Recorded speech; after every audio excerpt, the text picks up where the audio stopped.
Merci.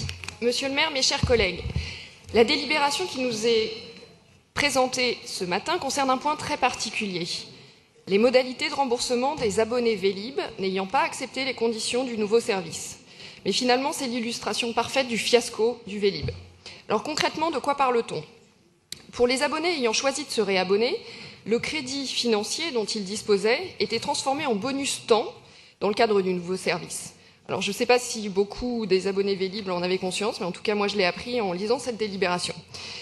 Et puis ceux qui ont décidé de ne pas se réabonner ou n'ayant pas accepté les conditions générales d'utilisation sont en droit de réclamer le remboursement de ce crédit, et c'est ce dont cette délibération parle. Une délibération donc qui est symptomatique du fiasco Vélib. D'abord, elle arrive très en retard, puisque c'est quand même, nous sommes en mars, et un certain nombre d'abonnés auraient pu prétendre à ce remboursement depuis plusieurs mois déjà. Une absence d'anticipation totale. Ces dispositions auraient naturellement dû figurer dans le cahier des charges. Et puis, aucune information, puisque je doute encore une fois que beaucoup des abonnés du nouveau service ou de l'ancien service aient été au courant de cette disposition. Et enfin, une totale absence de prise en compte de l'utilisateur du service, puisque concrètement, pour l'utilisateur concerné, en moyenne, on parle de 5 € par utilisateur. Pour prétendre au remboursement, il faudra, je cite, « L'usager effectuera la demande écrite à la ville de Paris en remplissant un formulaire type dont il renseignera les données qui suivent, numéro d'abonné, âge, civilité, nom, prénom, adresse, ville, code postal, IBAN et BIC du compte bancaire. Puis l'usager attestera le montant du crédit sur le compte courant dont il demande le remboursement. Ce montant sera vérifié suite à l'émission du bilan certifié adressé par le gestionnaire de la convention de mandat, la SOMUPI, puis par le syndicat pour les autres clauses. » Alors, si quelqu'un a compris, vous m'expliquerez. En tout cas, on est très très loin de la simplicité. Or, ce n'est pas du tout anecdotique. Cela concernerait environ 128 000 abonnés, pour un montant moyen donc de 5 €, soit un total de 640 000 €, une somme dont la ville dispose aujourd'hui. Alors si ce montant n'était pas une goutte d'eau par rapport aux trous budgétaires de la ville, on pourrait presque penser que vous complexifiez à dessein les choses pour en tirer profit, mais je n'irai pas jusque-là. Alors faisons en sorte, au moins, que cette somme, qui malheureusement, et on le sait, sera très peu réclamée par les utilisateurs, pourtant en droit de le faire, bénéficie à la pratique vélo dans la capitale.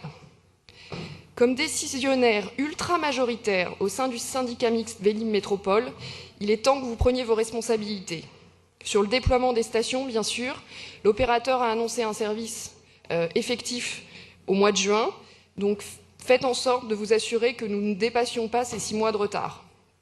Sur les conditions de remboursement, à l'initiative de notre groupe, nous avons fait voter par cette Assemblée le principe du remboursement intégral des abonnés Vélib. Alors malheureusement, aujourd'hui on ne parle que de 2 ou 3 mois alors que nous en demandions 6, mais c'est déjà une première étape.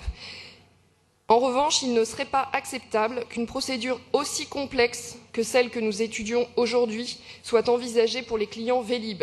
Le remboursement doit être simple, automatique, sans qu'aucune démarche de la part des abonnés ne soit demandée.